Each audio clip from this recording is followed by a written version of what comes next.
Hello and welcome to the Doofcast, a film and TV podcast from Doof Media. I am your host, Scott Daly, and joining me, as always, you know what, Matt? I'm not gonna make a joke about this film in the intro for reasons that will become clear to our listeners pretty quickly. So that's reasonable. Yeah. So it's just it's Matt Freeman, everyone. Matt, it's me. How you doing? I'm doing good. This week on the show, it is part 8 of our ongoing series, taking a look at the 10 Best Picture nominees in time for the 2024 Oscars. We're getting near the end now, and this week we are taking a look at the film The Zone of Interest, a movie that if you're listening to this and haven't seen it, you will understand maybe the different tone in our voice this week pretty quickly, I think. Yeah, I think that's fair to say. And then we're going to lighten things up a little bit and talk about how we both watched Mission Impossible Dead Reckoning Part 1, and we have some things to say about it. Yes, we do. Maybe not positive things. Maybe not some positive things. Yeah, maybe a mixed bag, maybe a bag with a lot of bad stuff mixed into the bag. Maybe like you take off the movie's face mask and it's a bad movie underneath, but then you take that one off and it's a good movie. Maybe. It's possible. Possibly. All right, Matt, let's get into it. Let's talk all about The Zone of Interest. Matt, what is this movie all about? Auschwitz commander Rudolf Hess and his wife Hedwig strive to build a dream life for their family in a house and garden beside the camp. This movie was written and directed by Jonathan Glazer, based loosely on the novel of the same name by Martin Amis. It stars Christian Friedel and, hey, it's Sandra Hüller again, Matt, the lead of the movie we talked about last week. She's back. Yeah, I totally recognized her immediately. It upsets me that you did not. It really does. I usually do recognize actors. In my defense, I had only ever seen her in one other movie, and it was the one we just watched. So I think my brain was just like, well, that's impossible. So I'm going to dismiss that possibility. Yeah, the likelihood of the same woman being in 2 Academy Award nominated films in the same year is just so absurd. Yeah, that we can't believe it. But here we are. Yeah, I almost hesitate to believe you. No, it's definitely her. Yeah, you're right. You're right. This time around, though, she's a Nazi.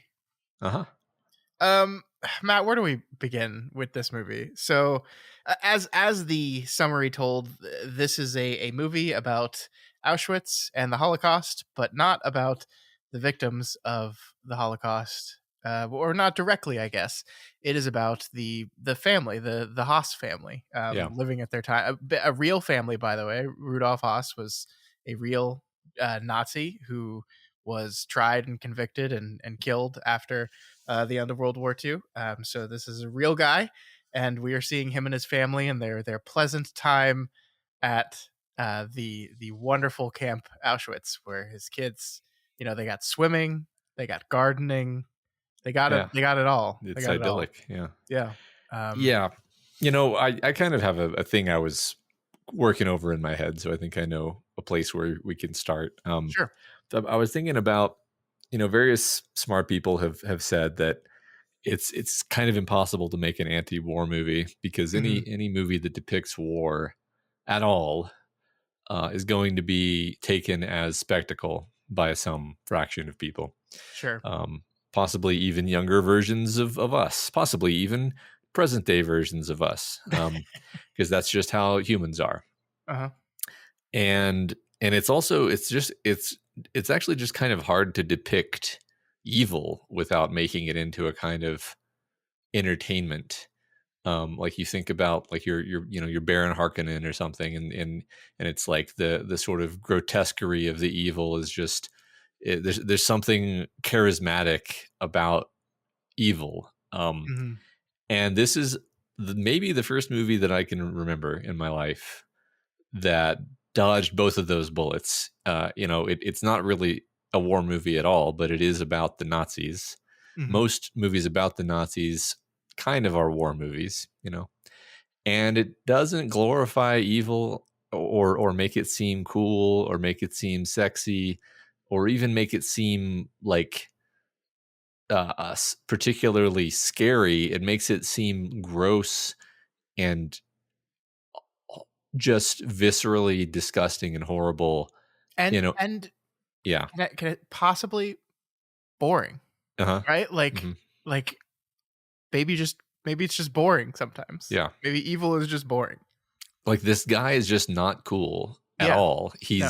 He's like working himself to the bone, but like basically because he's just this climber, this like ambitious military officer, and the fact that the substance of the thing that he's working on is the murder of millions of people is just unimportant to him. It's besides the point. Yeah. Yeah, yeah.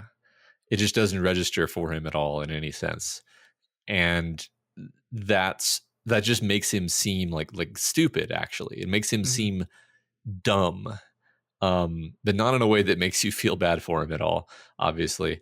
And his whole so like it's just such an interestingly put together movie because yeah, like you're just it's just like scenes from this sort of like long to mid-range shots, static camera usually, of Mhm. people sort of going about domestic activities with like the smokestacks of Auschwitz in the background. Yeah. A- and it's more effective than I would have guessed. I guess I can say that much. Yeah, I really experienced like a huge range of emotions while watching this movie. Like I knew like the basic plot and the basic conceit and the basic stylistic choice of this movie going into it, so I knew what to expect a little bit. And what I wasn't expecting was this kind of roller coaster of feelings that washed over me, because there are parts in this movie where you are furious, there are parts in this movie when you are horrified, there are parts in this movie when you're bored, like literally, like this. We were talking about this last week on the brothers and beer thing we did or whatever. Yeah, Brothers and Booze. Yeah, Brothers and booze, sorry. Yeah. How sometimes movies are like, especially very artistic movies, are like intentionally dull, and this is like one of those movies for me where like it's doing this on purpose. That this is, I think Jonathan Glazer, the director, described it as like Big Brother, like Nazi Big Brother, like, and I mean Big Brother, not the 1984 reference, but the reality television show where he just stuck a bunch of cameras in this house that are just following these people around as they just live their lives. Of course, they're living their lives outside of one of the most horrifying moments in history, right? And like, so there's moments in it when you're absolutely disgusted and horrified. When they're talking about the new cremation chambers and how efficient they're going to be, and they're talking about how efficient they can burn people. It's awful. And then there's moments where like people are just silently tending to their garden, and you're just like, nothing's happening on screen right now. What am I watching right now? And then, so yeah, you're just kind of all over the place, and I think this is intentional. I think this movie lulls you into this feeling of boredom sometimes, and that's the point, is how easy it is to forget the things that are happening. yeah, Like that right over that wall, right just 20 feet away, people are suffering horribly, yeah, just awfully. And you can forget, and maybe he like, the thing we have to talk about with this movie that we don't talk about in movies very often is the sound, because this is a movie in which we don't get to see anything that happens in Auschwitz. None of that. We get to hear all of it constantly, always. The machinery, the trains, the crying, the screaming, the furnaces burning, like all of these things we are hearing the entire time. And it's very affecting. It really is. But also, there's a point where your brain begins to tune the noise out, yeah, because that's what our brains do. And that's intentional too, right? Like, this yeah. is what we do. This is the concept of the name, the zone of interest. It's like, where do you put your interest? How do you tune out the things you're uninterested in just to focus on the things you are interested in? And that is the state this movie is putting you in. And it, like, you realize that's happening to you, and then you get disgusted all over again, this time at yourself. Hmm. It's a remarkable achievement that I just never want to watch ever Yeah. again. Yeah, this is one of those best picture nominees where I can acknowledge it's brilliant art and never want to watch it again. Yep, yep. Um, but along the lines of what you were saying about so much of it sort of being intentionally boring, I think that's a lot of the genius of the storytelling is Mhm, it's taking these sort of sequences of domestic moments and reasonable marital arguments. They're not even like highly dramatized, um caricatured arguments. They're just mhm, like he's going to get transferred, and and he knows she's going to be mad about the idea of a transfer, so he puts off telling her, and then he finally tells her, and he's kind of avoidant, and he walks away, and then she follows him, and then she's like, I want to stay here, like this is awesome, this is everything I've always wanted, and he's like sad. He like seems genuinely sad at the idea that she's not going to him and the kids aren't going to come. And but mhm, then they hold hands afterward, and there's kind of a mending, and then they go and they tell the kids, and the kids are all kind of somber at the idea that dad's going to be away. And over everything that I just said is like this horrible cloud of your awareness of like, This is fucking Auschwitz. this is Auschwitz, and she wants to stay here right next to it. And and also just the idea where like she's reveling in this dream of being like the queen of this manor, Yeah, um with basically all these slaves working for her, mhm. which are I guess just the local people, not actually Jews, Yeah, but they specifically say, "No, we don't allow Jews in here. These are yeah, just the locals." Yeah, yeah, yeah, but she still treats them horribly, and they're basically slaves. yeah, And it's just this amazing depiction of like a sociopath, I guess. Like yeah. to I guess perhaps round it off a little bit neatly, like both of them are, where they're just living this life of like, oh, we're so happy and we're advancing in our career, and oh no, oh you got the promotion, that's great, honey, and it's all in the context of this enormous evil. uh I don't know, it's hard to articulate exactly, but like you said, it makes you feel all these really strong emotions, which are um pulled out of you in ways that I have never quite had a movie do to me before. Yeah, I mean, like it is very rare a movie makes me angry and disgusted with myself. Yeah. Like angry and disgusted at things, events, sure, that at history. Like there was, I think there's a lot of comparison to be made with Killers of the Flower Moon in this movie, which is a movie that also made me angry and disgusted, but not necessarily turned towards myself. But this movie kind of forces you to turn it towards yourself. And I think there's a lot of talk about how this is a movie of this time, but also a movie of all time, because in a way, if you step back, there's horror and monstrous things happening around the world constantly, right? Hmm, hmm. Every moment, somewhere in the world, someone is suffering immense, terrible, the worst pain a human being could experience. And tomorrow, we're gonna get up, we're gonna tend our lawns, we're gonna have mundane domestic disputes about our hopes and dreams and what we want, and we're gonna carry on as if those things aren't just right outside our walls. That's what we do. That's what we do. And like that is now yes, we're not the we do not run the concentration camp, like, but we also find a way to live our lives tuning out the worst parts of existence on this planet. And this is the thing that this movie reminded me of. This is the thing this movie made me face, is that we're all doing this. We all have zone of interests that are focused on certain things and tuning out other things. That is something we all do.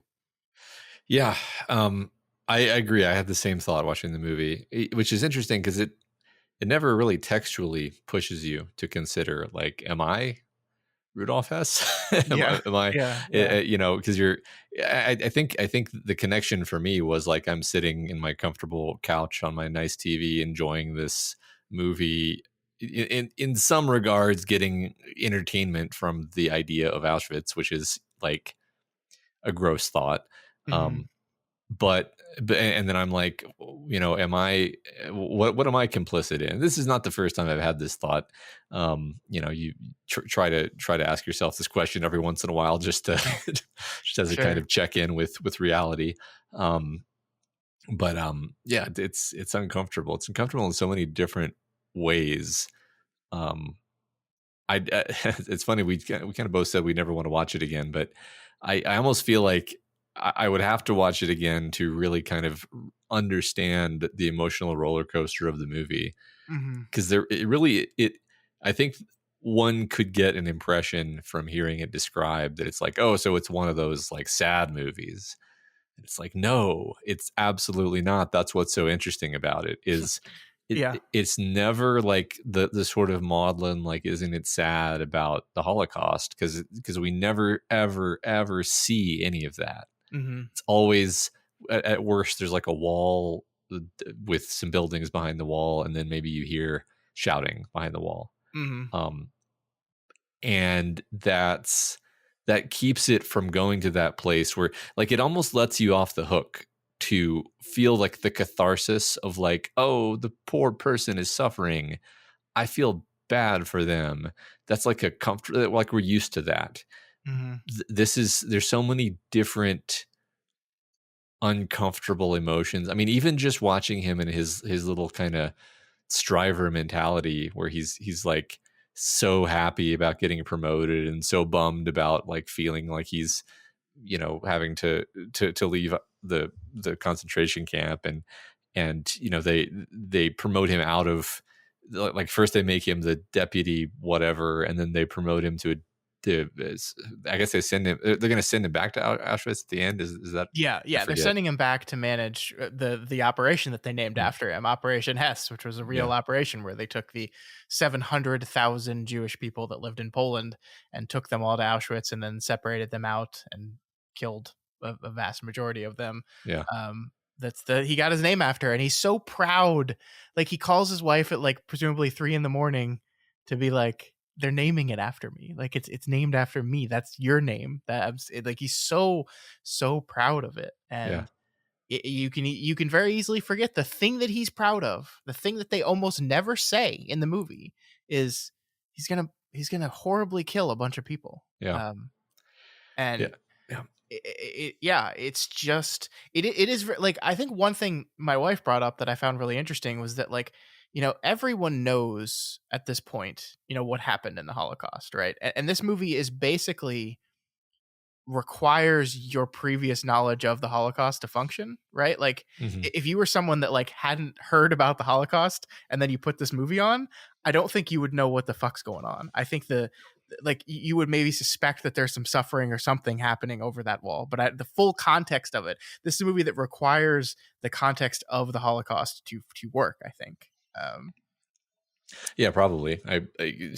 Even when they talk about stuff, even within the movie, they're incredibly oblique. Like Yeah, when the guys come to try to pitch him the um, rotating gassing / cremation chamber concept, yeah, and they keep using euphemisms like, yeah, I forget what they say exactly. Like they refer to them as like, units, yeah. and like they never use the words that you would naturally use to describe the process. Mhm. It's described in these very industrial terms.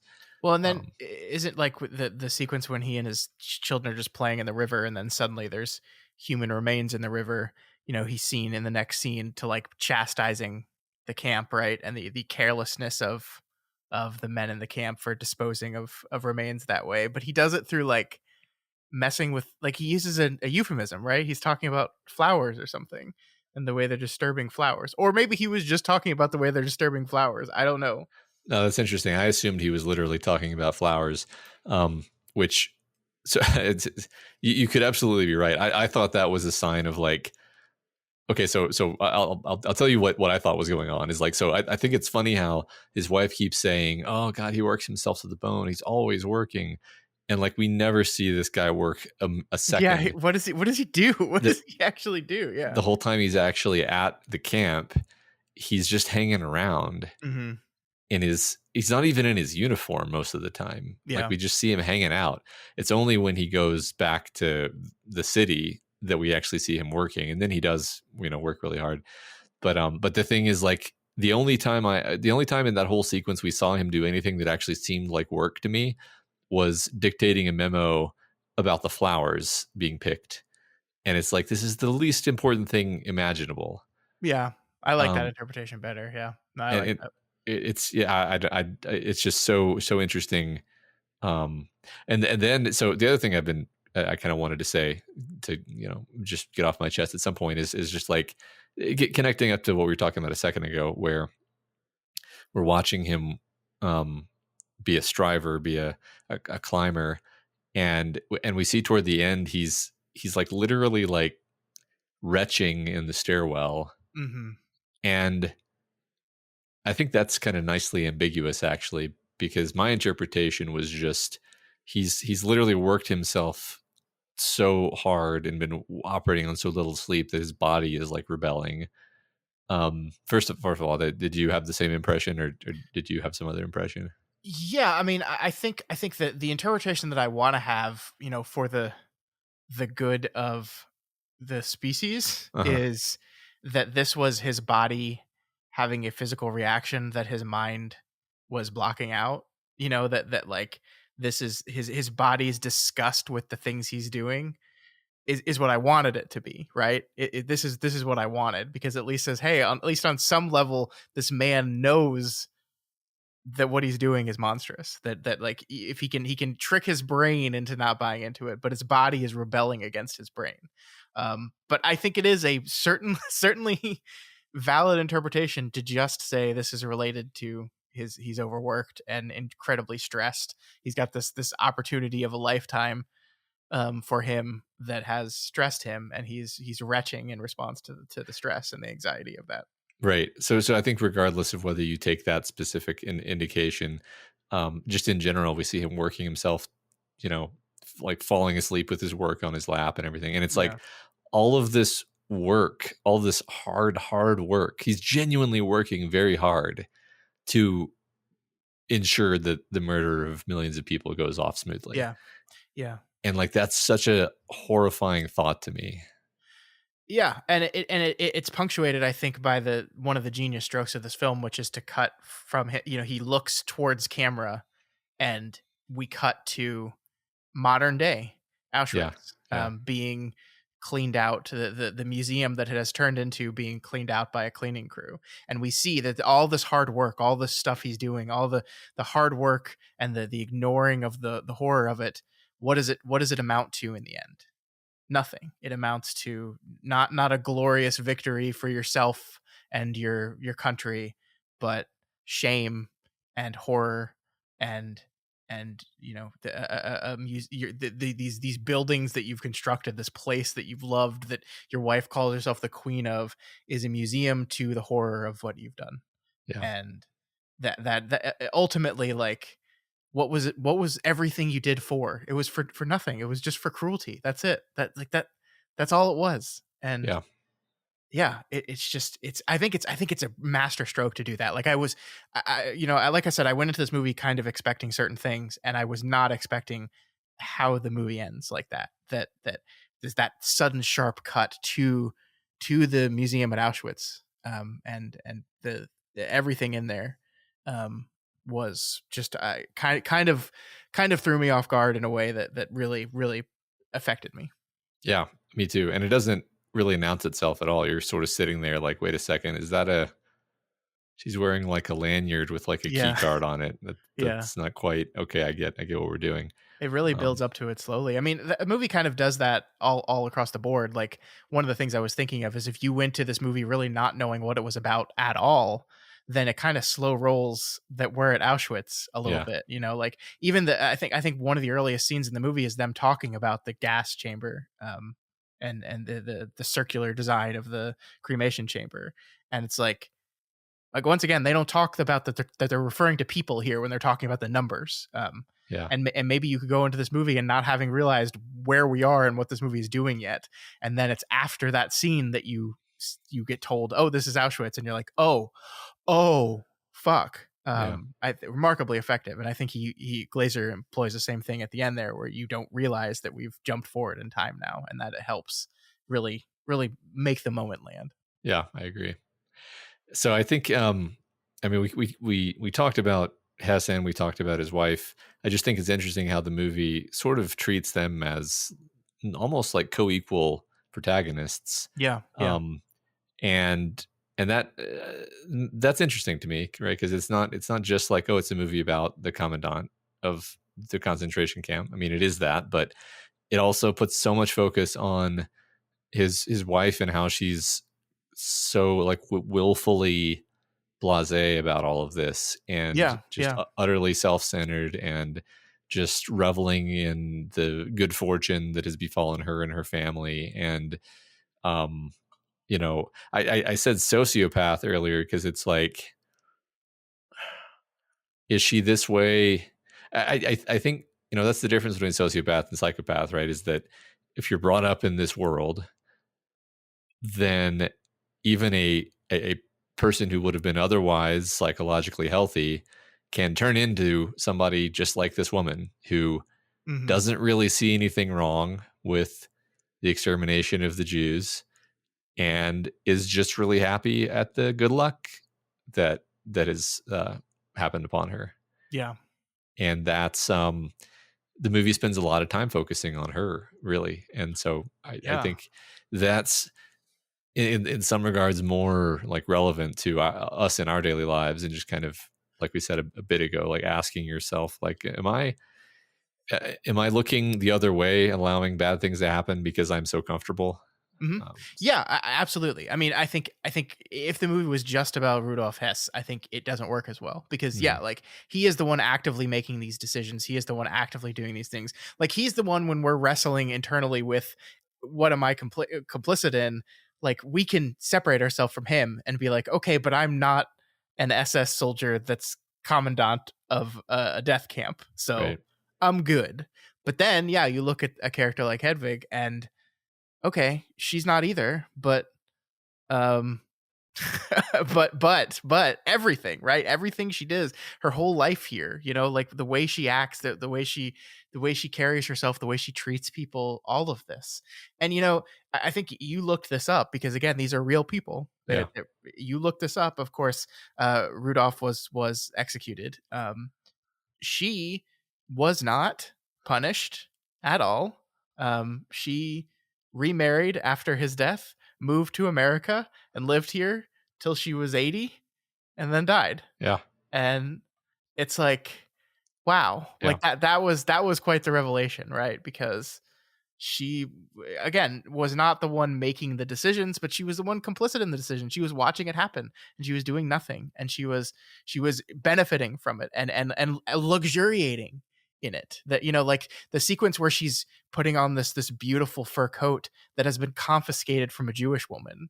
Like that's what they did. They really did that stuff. They live lives of luxury because they were taking all the shit uh, from the people they were arresting and murdering. yeah. Well, Eh, I forgot about all those moments where they're yeah, they're gossiping and they're like, you know where I found this diamond? In the yeah, toothpaste. They're so clever, aren't they? And you're yeah, like yeah, nauseated by the yeah. thought of like, you've got these people who are hiding their wealth, knowing that the Nazis are going to confiscate it, and then Mhm. presumably these people are all dead now, right? So it's just like, Yeah, it's awful. It's yeah, awful. And we haven't talked about her mother character, which I thought was another great addition to this thing. She like yeah, she's so proud and excited to show her mother this beautiful life, this dream life that she set up for her and her family. And her mother comes and is so impressed by it, and then almost immediately has to leave yeah, because she's just horrified by the smell and the sounds of everything that's happening over that wall. And it's just a perfect reminder of how it is not normal. It is not normal to just be next to this stuff and just feel nothing towards it. And at least we have one person who can experience that thing and just be like, and of course not do anything, but just be like, I can't. yeah, And then that really juxtaposes her, like she wants to stay so bad that she's going to say, okay, husband, you go get transferred. We're going to stay here. Like, this is so important to her that she wants to stay at Auschwitz. It's just like, oh, yeah. And we never see what's in the mother's letter, right? So we don't really know, like, was it apologetic? Was it like, I'm sorry, I just can't sleep with, the Yeah. furnaces, or was it like, this is monstrous, I can't believe you're like it, and it probably wasn't that latter. It probably was like, this is, I'm not comfortable here. I've got to go, because like I think you couldn't even express that kind of negative sentiment about the regime, Yeah. like at all, right? Hmm. Although she does burn the letter, so I thought it Yeah. was a very interesting sequence. The fact that all we really see is the mother wake up and see the furnaces going at night, and then we practically cut to her finding the letter, and then she just burns the letter, and so it's all just done through implication. Yeah, because the letter is an acknowledgement we can assume of the horrible things that are happening, and Yeah, yeah, she can't just rip it up, she can't just throw it away, she has to burn it because she can't acknowledge anything that's happening yeah. there. I felt like pretty terrible for the children, actually, Uh-huh. like, who are of course just as complicit in this whole thing as anyone else, but also they're children. They don't know any better. Like, you wonder, like what this is doing to them, that like Right. they're just leading by their parents' example of like, yeah, we hear screaming and crying and machinery and see smokestacks constantly going, and nobody around me is saying anything about it. So I guess this is just normal. Yeah. Okay. I think they do. I mean, I think that's what happens when you raise kids in an environment, is they just accept Yeah. what they see around them as part of the world. And if mom and dad are acting like that's good and normal, then you're just like, yeah, I guess that's fine. Hmm. Why wouldn't it be? Like, kids are just adapting to the situation they find themselves in. Yeah. Yeah, I think that's a fascinating point. Another element that we haven't really talked about, and I kind of less know what to do with. It's not like I'm baffled by it or anything. It's just interesting. Um, we get these very brief sort of vignettes surrounding some local woman, almost girl, like a very young woman, Hmm. who is hiding food for the concentration camp prisoners, and it's in this like infrared camera, interestingly. Yeah. And then she goes back home eventually. This is like spread out over a huge part of the movie's runtime. Hmm. Goes back home, and then we just see these brief bits from her life, and she found a little piece of music in a tin from one of the prisoners, and she plays the music on the piano, and that's like it. That's the entire plot line as far as I can recall. Um, because I guess I think I'm just so like ruined by normal movies that I was waiting for them to be like discovered, or for her to be caught or something. Yeah. But that's not really what they're doing with this movie. No, it is one of the most fascinating sequences of the film because it breaks the structural rules of the movie, right?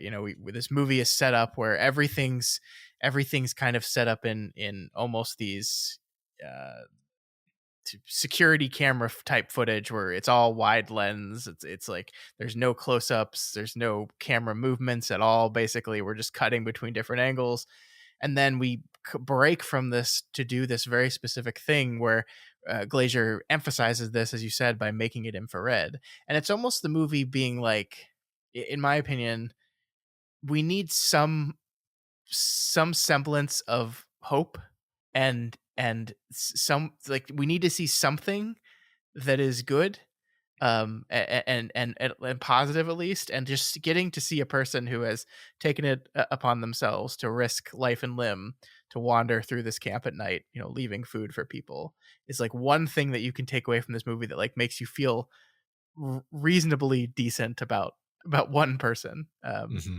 And it's almost as if, like, I wonder at what point in the process that sequence was filmed and cut and added into the movie, because I wonder if like it's Glazer looking at an early cut and being like, we got to put something in here. Like, I compare it to Spielberg and Schindler's List, the girl with the red dress, this thing that is kind of breaking the rules of the movie. This is a movie that is entirely in black and white, and then suddenly there's this young girl wearing this bright red dress, and it draws your attention to it because it's so different from everything else that you've seen around it. And I think that's what Glazier's doing here too, by filming it differently, by breaking the stylistic rules of the film. He's drawing attention to this specific act and this specific person in a way that I find really interesting. And yeah, Yeah. I think it lands with you more. Yeah, that I think you're right. I mean, at first you're almost just like, what are we doing? I've Yeah. literally never seen this before with Yeah. an infrared camera in a film. And I think it's the one moment that comes the closest to some kind of uh, indulging in the tragedy of it directly, Hmm. where we see, Yeah. the letter from the prisoner, and we hear, and she plays the music, and it Oh, sort of does this it subtitle translates the thing. song. Yeah. Yeah. Yeah. Yeah. And that's, we're not seeing the prisoner, but we're seeing this expression of like human spirit of will to survive coming from inside this camp, and of Hmm. course knowing almost certainly that this person will be dead soon. Yeah. And that, I think, because it's so reserved, it's like an echo of an echo that you're seeing, that somehow gets past our defenses, because it's weird. Like we're we're ready to see wretched, starving people digging ditches Yeah. in rotting smocks. Um, Yeah. That's imagery we've seen hundreds of times before, right? we've seen that in movies, we've seen that in photos, despite the fact that it's horrifying. We've like, we're like, yeah, I know what that is. I've seen that Hmm. before. I know what to do with Hmm. that. And so to get to us, I think that's the genius of the movie, is it doesn't do any of the things that we're used to. It plays a totally different set of keys on the piano of human emotion, and avoids all of the ones that people usually play when they're trying to tug at our heartstrings and make us feel bad about tragedies of the past of any kind. Yeah. And that's what makes it effective. I agree. I agree. It's kind of miraculous that this movie works at all. I mean, like, just thinking about it, just like stepping back and thinking about it and being like, okay, what is this movie about? Well, it's about Rudolf Hess and his wife having marital spats about his work.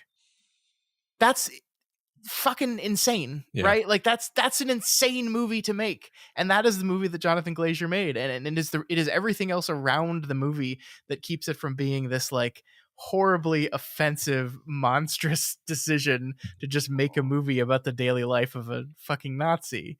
Um, but it does that, and one thing we haven't talked about that like I appreciate is that like I feel like World War II is so examined and inspected and told about in story constantly, and like one thing that I think is always great about these kind of things is like they're in the midst of this world war. It's 1943, and we see like it always helps me to get an image of what life was like during these wars, to just see people like hanging out, right? Yeah. Because that's something like we forget. Like you build in your head what Nazi Germany probably looked like, and of course you lean in on all the fascistic imagery and the marching soldiers and the war effort and the monstrous like everyone constantly in these the uniform. Like you just everyone's wearing uniforms all the time. It's fascist. All this is what it was. It was just this 24/7. And of course it wasn't. Of course it wasn't. For a lot of people, it was just life. They were just living their lives. And the one of the first shots of this movie is Rudolph Hess like standing like looking out on this river in a bathing suit, and it makes him look kind of goofy, and like no offense to the actor here, but like not like the greatest specimen of what the human body can be, right? Like he's not super muscular, he's not super svelte, he's just a normal kind of slumpy looking guy, just hanging out and living his life. And it's just like, oh yeah, this is what life was like for a lot of the German, like a lot of the Nazi Germans during this war. Like it was just life. And Yeah. that's like it's incredible to think about that. And but it's the reality. That's what it that's for, I'm not even Yeah. I'm rambling, but No, like it's really affected me. it is really interesting. I mean, part of me is still surprised by what you're describing, despite the fact that I know about it. Like I know, Mhm. as modern people, we know so much about World War II. It's such a sort of intrinsically fascinating period of history. Yeah. Um, and it seems there's so much about it that seems impossible, no matter how much you know about it. Where you're like, Mhm. this country, middle of Europe, not not the biggest country ever, just starts knocking over its neighbors and taking their land and taking over their industry, and they just keep going. They keep going, and it's like they're going to take over the whole continent. They're going to take over the whole world.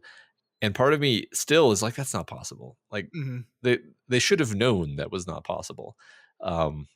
And it's just, but it seems like it was quite possible. And like you see Yeah. that, like you said, they're uh, uh, the common people seem to just be living their lives as this nation continues to expand this incredibly aggressive and fast-paced war of conquest. Yeah. Um, it's I don't know. There's something so strange about all of it, and I Yeah. think you're right that just showing the mundanity of their daily lives, either either at their home or in the city. There's the segment where he just sees this dog that he likes, and Yeah. he pets the dog and is complimenting the dog, That scene and goes on for like 2 minutes, and it's yeah, just him complimenting woman on her well-behaved dog. yeah, And you're just like, we're in the middle of World War II, and you're a Nazi. What the fuck is going on? right, But yeah, that's life.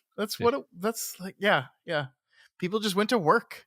yeah, People like when he's listening to the radio and they're just talking about, you know, soccer matches. Like it's just like that stuff just carried on in a lot of places in a yeah, lot of ways. And it's like the normal mundanity of life carries on even amidst these horrifying acts and these world changing things. Like that's just what happens. But when you look back on it as history, you don't ever think of it that way because why would you? Because you're looking at it from the perspective of like this is one of the most important, momentous moments in world history ever. And so, like, you're not going to think about the mundane day to day life of these people. But I think it is important we show it. We it's very easy to perhaps dismiss this movie as like, why do we care like how the Nazis live their lives? And it was like, well, because they weren't all sociopaths, right? Like mhm, some certainly were, yes. Like I think Rudolph Hess, like I think I'm fine throwing that label at him. I'm fine. I don't think he's gonna be offended at me from beyond the grave. But like most of the people were just normal people. And how do you as a normal person learn to look the other way, learn to define and set your zone of interest, mm, to carry on despite all these things happening? yeah. I mean, you're right. I think there's all kinds of people. I suspect a lot of the people in Germany were like, hell yeah, this rocks. This is Oh, I'm awesome. sure there were. Yeah, yeah. And they didn't know. Let's set aside what they would have felt about it.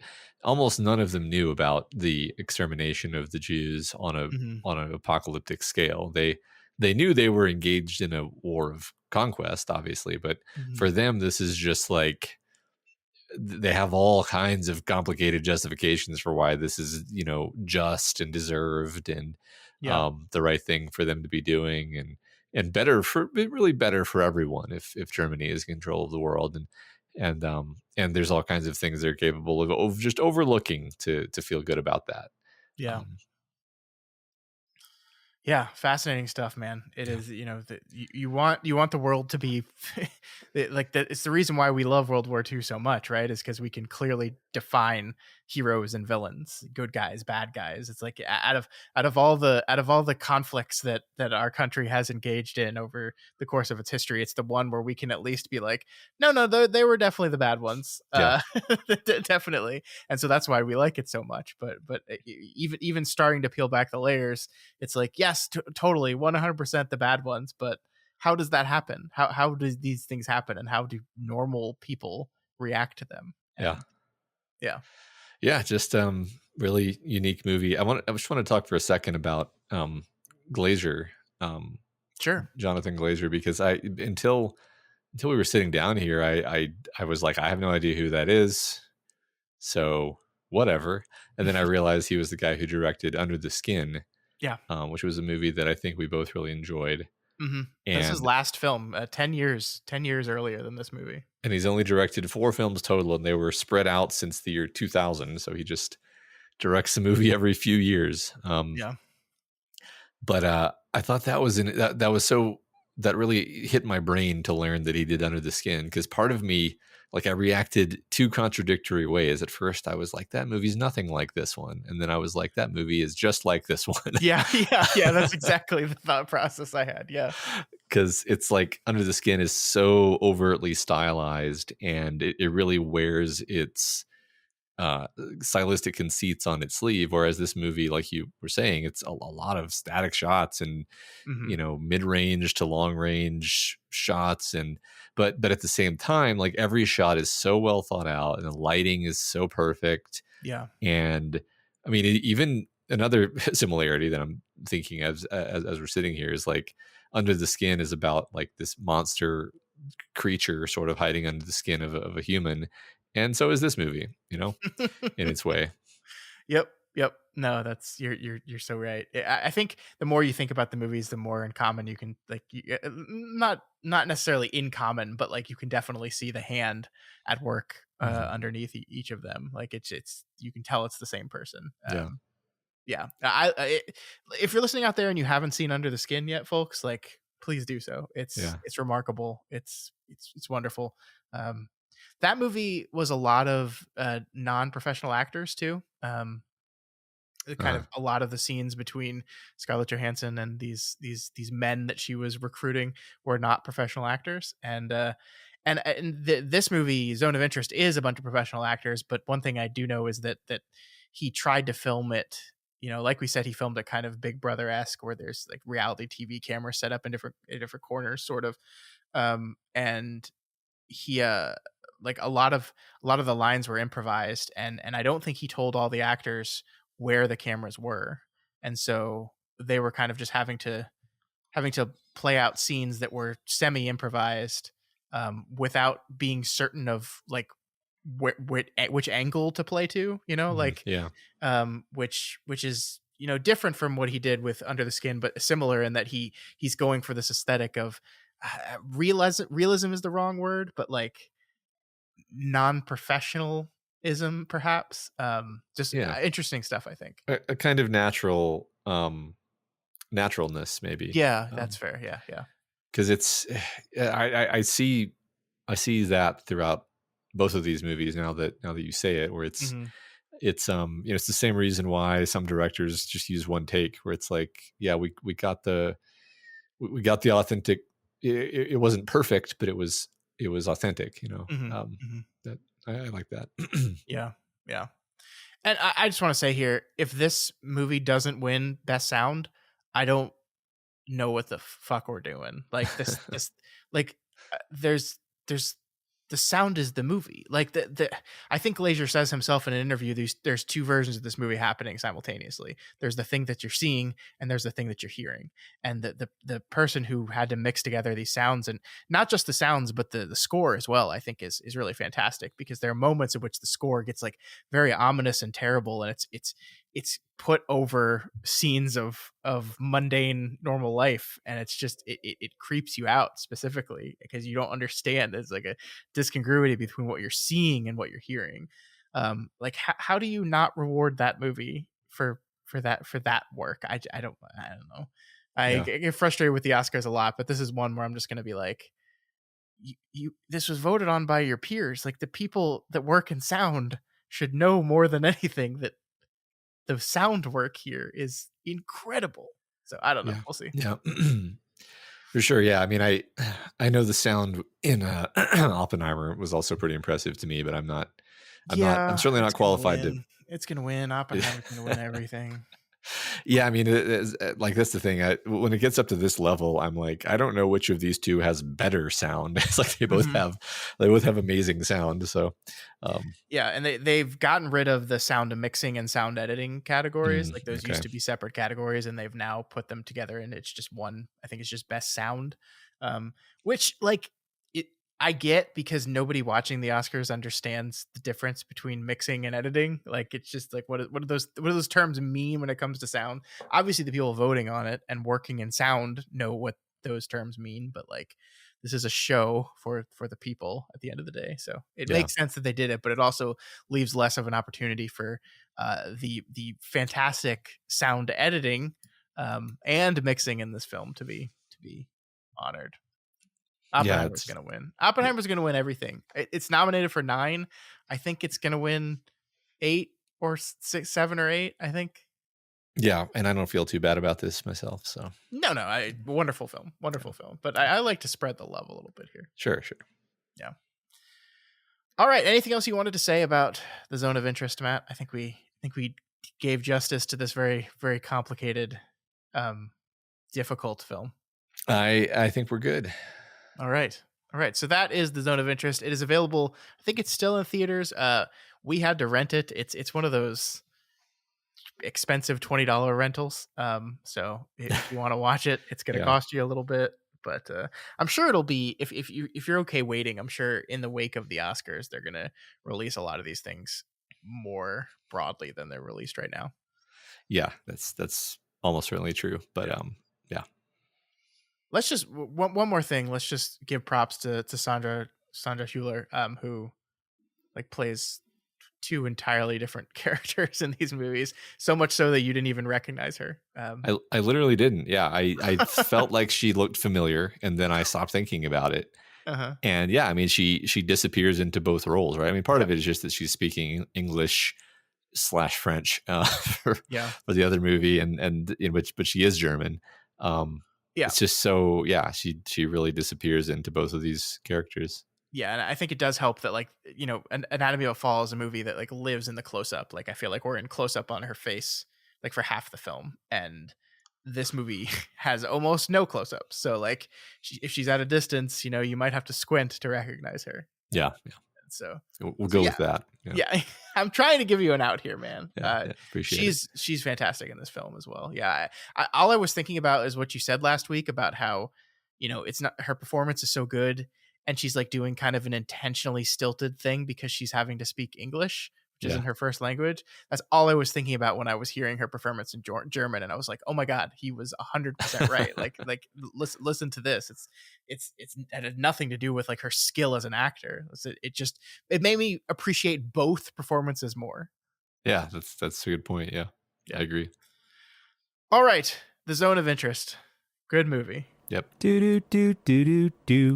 Doof. All right, let's liven things up here a bit, Matt, and talk about a movie that we both saw semi recently, the latest Mission Impossible: Dead Reckoning Part 1.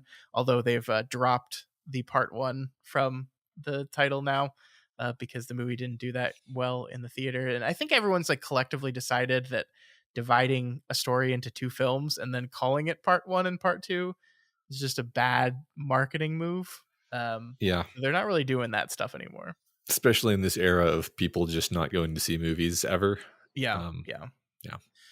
I didn't like this movie very much, and I was pretty surprised because I'm pretty in on the Mission Impossible franchise as a whole. I like them a lot, and I think part of this might be that I didn't see this in theaters, and like I think maybe it would have worked on me if I could have really ingested the spectacle in the way it was truly meant to be done.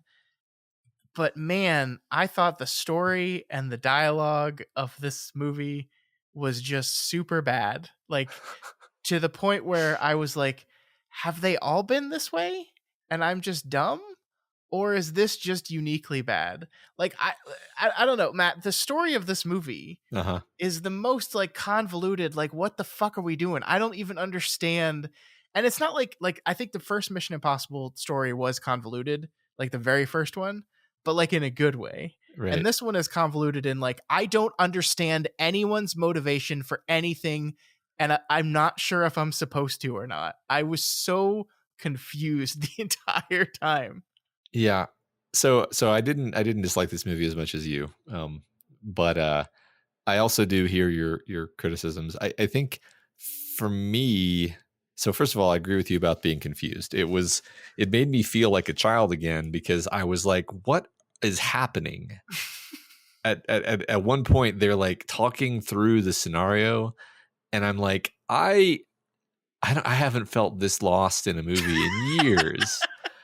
Who is at, like, you're trying to follow what's the football? What are we trying to do here? And it's so loopy and braided things are happening, and who is this person, and what is it? And yeah, so I agree with all of that. And then but like the thing about the Mission Impossible franchise to me is that it has morphed and changed so many times. And like the first movie is like one of my all-time favorite movies, and it's I rewatched the first movie again after I watched this movie as like a am I crazy type of gut check, and it's fucking incredible. Yeah. Like it is like, if you haven't rewatched Mission Impossible, the first one again lately, folks, go do it. Yeah, because it's De Palma at like his best. It's so good. Every bit of it works really, really well. Every bit of it works, and the action scene on the train at the end is like one of my favorite action scenes. All like time. Just all time. Not even like, oh, the effects really hold up. It's like no, it's just one of the best action scenes ever put to film. Yeah. Simply. So like, but then from there, it's kind of a bumpy road as a franchise. We make some weird choices.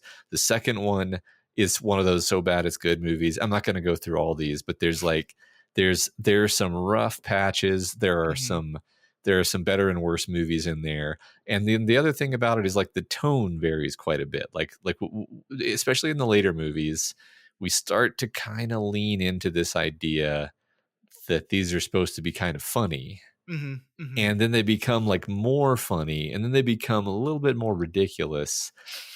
And this one, I think, was maybe setting aside the John Woo movie, was maybe the peak of like, wait a minute, are we not supposed to take this seriously? Because like like, this isn't really a spoiler, it's a minor spoiler, but it's like one of the first things that happens in the movie is like I don't even want to go into it. It's like he shows up in a place wearing one of the masks and takes off the mask and like gasses all these people, and it's such an overly complicated way of accomplishing a simple thing, which is to have a conversation with a guy. Just to talk to Kittredge. You could have just called Kittredge, right? And that's the thing about it, is it makes it seem silly, because it's like, yeah, it's like, I believe that Ethan Hunt could do this because he's like a master, but why would he? It's an unnecessary risk. And so you watch it and you're like, what? And my son, I was watching this with my kids, and my son is like, this is like a Simpsons episode. And I was like, what do you mean? And he's like, it's ridiculous. It's like a setup and a punchline. When he turns around and he puts the mask on, he puts the Kittredge mask on. He's like, that's a bit. That's a comedy sequence. And I'm like, I didn't think it was funny until you said that, and now I realize that it's funny. And I'm like, is this movie? So it's funny. I'm really railing on it here. It sounds like I hate the movie. I didn't really. I just it doesn't really take itself seriously, and that makes it hard for me to swallow it completely. I mean, there's like the action sequences are still really good. There's a train sequence in this film that is trying to be like, hey, remember the train sequence from that first one you liked? Well, we're gonna do that, but bigger. And it is certainly bigger, and there's moments in it that I thought were really, really great, like really fun stuff throughout this film. But yeah, I mean, like so much of it is so messy, and I think the villain in this movie kind of sucks. Yeah, he sucks. Like, first of all, I don't want to know about Ethan Hunt's past. Like, I think the James Bond movie made the same mistake, where like the reason we like these films and these characters is not because of their deep, rich backstory. Like, it doesn't matter. And like diving into like Ethan Hunt's first mission, and this man from his past appears, and he's actually just a henchman for the evil AI that is the villain of this movie. It's just like, I don't know. Like, you're absolutely right that these movies aren't all perfect, but I do think like the villains have always been pretty good. Like, of course, Philip Seymour Hoffman, best villain ever. He was so good, and that was the third one, I think. Yeah, I just think kind of so. lame in this one. And like, I don't know, they like it felt to me the way the Fast and the Furious movies started to feel, where just like there's too many people here. Like we Yeah. keep adding people. And like I love Haley Atwell, who was the new addition this time, because I think Rebecca Ferguson is kind of done with this franchise and she doesn't want to do it anymore. So they got rid of her and they added Haley Atwell, who's phenomenal in this movie, I thought. But like I just like, and then Vanessa Kirby's here doing her White Widow thing, and then Pom Clementif, who plays Mantis in Uh-huh. Guardians of the Galaxy, like her character, I'm like, who are Yeah. what is happening here? There are 8 people on this movie poster. Um and you're right about, I mean, the villain, uh God. I don't even remember his name. Like, what is his name? I don't even remember. I don't yeah, he's like a puppet of the AI. Like Mhm. the only thing part of me, first of all, reminding myself, I did enjoy a lot about this movie. Second, like the things that really stuck in my craw the most were things where I was like, well, maybe this will make more sense in the second one, because I feel like maybe certain things were set up in a way where there's going to be some sort of satisfying resolution to this plot beat in part 2, which is what you have to do with a two-parter, you know, Yeah, yeah, series. Like you got to have some beats that are setups for part 1 that don't pay off in part 1. Otherwise, why are you doing a what's the word for two movies? A duo. duology. Duology. Uh so maybe I'll feel better about certain of those things. And yeah, the action scenes are fun. I mean, everybody enjoyed the fact that he did the stunts for real, or at least the one stunt with the jumping off the cliff and the motorcycle. Yeah, that was Um, cool. I like that. I always love the stunts, like him driving through, was it Italy, in like the little mini car yeah, with yeah, Haley. Like that was really funny. That was funny and fun, yeah, which I think is the best of what these movies can be these days. yeah, yeah. That was funny without being like, oh, this is stupid. It was just Yeah, like, yeah, what a fun and clever set piece. yeah, yeah. So yeah, I mean, I didn't hate it. I certainly didn't, but I just have this. I finished the movie and was like, that was kind of bad, huh? And my wife was like, yeah. And then I pulled up Rotten Tomatoes and it's like 99% of critics said this was a good movie. And I was like, really? 99%? You're the only Really? one. You're the only one who didn't like it. I guess so. You're the 1%. I think you're absolutely right that this will probably, once the second half has come out, like watching them back to back will probably make a better film experience overall. But like that's why it's so stupid that they decided to do it this way. Like why did we like movies aren't TV. We don't have to break the story into two parts. We just tell a story. Yeah, Like all we're here for is Tom Cruise doing amazing stunts. The story has always been kind of superfluous to it just is there to get him into these situations where he has to do these incredible stunts. And we just need a little bit of character work to give us motivation to care about these stunts. That's all we need. And so why divide it into I don't understand. yeah. That's true. That's a good point. I I agree actually that's a strange choice, because it's like you're probably going to make less money because you did a part 1 part 2 thing, when you could have Mhm. just made a solid movie, And and then then made another one yeah, 4 years later. right, Yeah, yeah. in a few years make another solid movie, and we're all good. You have the same characters and the same actors, and you can even have plot threads that continue between movies without calling it a part 1 part 2 thing, as long as you don't, Yeah, as long as you give me a satisfying resolution totally. Yeah. to the ending of the first movie. Yep. Um so that's Mission Impossible Dead Reckoning Part 1. Part 2 comes out, I don't know, next year, I think. I don't even know. I don't know either. Can I ask you a possible dumb question? Sure. Vanessa Kirby's character, the White Widow, Uh-huh. who's the woman, like the buyer that they're trying. Yeah. Was she in previous movies? Were we supposed to know her? Because I Yeah. felt like the movie was treating her like we were supposed to know who she Yes. was. She's one of the 8 people who we're supposed to know. Yes. Oh, okay. She was okay, you're going to love this, Scott. Remember Max from the first movie? I do remember Max. So this is Max's daughter, okay? I thought maybe that's what they were doing, and I was like, no, that's stupid. Why would they do that? But Nope. they're actually okay. But that was she was in the last movie too. She was in the previous I've totally movie. forgotten that. She Yeah. was the same character. She was Okay. She was Max. I don't know her name. It makes a lot more sense why the movie was treating it as if I should know who this person was now. Maybe that was my problem. Maybe I just have to watch every single Mission Impossible in order again. And when I do that, I will suddenly love this Yeah. movie. Maybe. I don't know. I think one problem I begin to have with movies of this genre at a certain point is you're like, yes, I'm going to go talk to the arms dealer, and you're like, look, what do you think an arms dealer is? Like, they're not just people who generically are interested in doing crime. Uh-huh. Like, they're trying to make money off of transactions that involve Arms. a particular kind of crime based on context that they like know. Why would this is stupid. This is stupid. Never mind. Did it doesn't bother matter. you that the MacGuffin in this movie was a thing nobody knew what it did? Like, I'm not saying I need a lot of like actual plot around my MacGuffin, but it just kind of bothered me that everyone was like, it's a key. What is it for?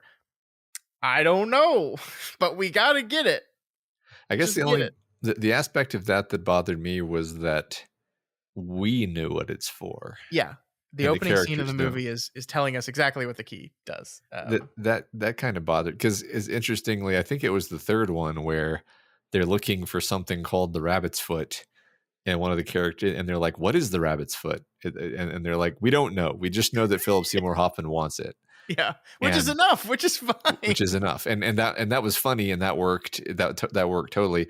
For some reason, it was weird to me that we knew about the AI and the submarine, and we knew all this stuff that the characters don't. I'm not saying it's a huge problem. I just kind of agree with you where it was being held out as if it was this mystery, and I'm like, yeah, but we already know the answer. It's only a mystery to the characters. Yeah, So. yeah. I don't know. Ultimately, fun movie. I want to give props to Ving Rhames, who has managed to maneuver himself into never having to stand up in these movies anymore. It's brilliant. He just gets to sit down and make money the whole time. It's pretty smart. Yeah, smart man. I guess I got to go rewatch Mission Impossible Fallout and remind myself about Vanessa Kirby. But, that's true. Has Ving Rhames been in like every one of these? I think so. Maybe not the second one. Yeah. Yeah. And I can't remember. Like, it's been a while since they brought in. Why can't I remember his name? Benji. Simon Pegg. Yes, Simon Pegg. Yeah. Like, he was not in the first. I think he started in the third one. And then, do you remember? It was the third or the fourth that they brought in. What's his name? Hawkeye. Why can't I remember his name? Yeah. Hawkeye. Jeremy Renner. Jeremy Renner. They brought in Jeremy Renner, and like I think the plan at the time was to possibly transition these movies to being Jeremy Renner led films. And then Tom Cruise was like, nope. Yeah. And I mentioned this because it's funny, because this has happened to Jeremy Renner twice, where the same thing happened in the Bourne films, where they were going to transition the Bourne movies to be about Jeremy Renner's character, and then they changed their mind again. Yeah. Oh. Yeah, stop trying to make Jeremy Renner happen. Always the bridesmaid, Jeremy Renner. Yeah. That's really funny. So that's Mission Impossible. I guess go watch it if you. It's on Paramount. It's fun. Yeah, just watch Mission Impossible 1. Man, that's such a good movie. It's so like quiet and comparatively, and like small is the thing I couldn't get over. Is that like the opening sequence, the mole hunt knock list opening sequence is just like so chill. Like, it's like nothing too crazy is happening. It's just, I love it. Yeah. I mean, maybe I say this because I first watched it when I was like 11, but I feel like it's really special in that it's complicated, but not overly convoluted. And it's not explaining things to you like you're an idiot. Mm-hmm. And so you kind of feel smart keeping up with it, and you can keep up with it. You're not just baffled and lost the whole time, but you're like, wait a minute, why is he going okay, he has to do that. Okay. I get it. And it makes sense. It all makes sense. It's a good movie. Yeah. Really good movie. Brian De Palma, turns out pretty good director. Yep. Who knew? Yep. All right. I think that's going to do it for us this week. If you have any opinions or thoughts on The Zone of Interest, or more importantly, Mission Impossible Dead Reckoning Part 1, you can reach out to us via email at doofmedia@gmail.com, over on X at doofmedia, or at our subreddit r/doofmedia, where there will be a thread for this very episode. That's right. And if you're not already subscribed to the Doofcast, we encourage you to head on over to your favorite podcatcher and subscribe. You can find us on iTunes, YouTube, Google Play, and pretty much anywhere else podcasts can be found. I feel like we might have to remove Google Play from this thing, because I don't know if that exists anymore. That may not exist. Let's get rid of that. I'm taking it out. Get that puppy out of there. Yeah. If you like what we do here and want to support us, consider becoming a patron of Doof Media. You can head on over to patreon.com/doofmedia and pledge at any of the available levels to get a whole bunch of bonus podcasts, bonus features, ability to vote in polls, and all that kind of fun stuff. We are actually having our book club this Friday, the 1st of March. So today, if you're listening to this when it came out at 9:30 p.m., we're going to be talking about Tana French's The Searcher. This will be the third Tana French book we've covered because we love her so much, and it's spoilers. This is not going to be the last. It is not. But so if you want to check that out, please do. We're over on YouTube, youtube.com/doofmedia. We'll be live at 9:30 p.m. Central Time.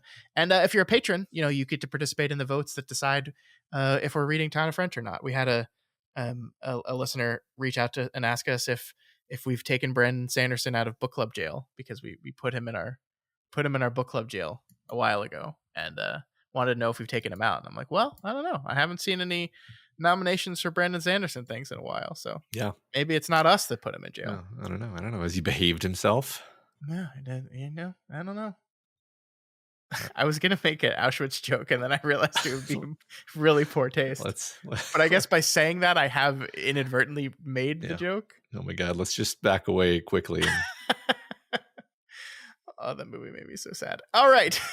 So yeah, hang out with us, do book club, check out our Patreon. That's the main idea here. Yep. Also, please consider rating and reviewing us on Apple Podcasts. Each review helps us get more exposure and introduces new people to the content that we make here. That's right. Next week on the show, we're going to be taking a look at our 9th and penultimate Best Picture nominee. We're going to take a look at American Fiction. And Matt, our listeners might have a calendar out right now, and they're going, hey, wait a minute. If next week's film is the penultimate one, which is on the 9th of March, and if the Oscar's on the 11th of March, doesn't that mean that the Oscars are going to happen before you've seen all 10 films? And unfortunately, the answer to that question is yes. It's all Matt's fault. He decided to go on some stupid work trip, and he put us a week behind. But it's going to be okay, though, because I think actually what's going to happen is on our final episode of the series, we will take a look at Poor Things, our last Oscar-nominated film. And then right after we finish our discussion about Poor Things, we get to have a conversation about the Oscars themselves, right? So we will have finished all the movies, and then we can talk about the award ceremony itself, who won, who didn't, what we thought after watching all these movies. So actually, I think it works out almost better, because if it had worked out the other way, we would have had to break and then come back, done a whole different topic, and then gotten to the Oscars afterwards. It's just it's cleaner this way. So It actually works out. Yeah, I agree. But yeah, next week is American Fiction. The week after that will be Poor Things, and that will be this series. And then we got to start thinking about what's next for us. I don't know. Yeah, we do have to start thinking about that. But we've got a couple of weeks to do that, so let's not worry about it right now. All right, folks. We'll see you next week.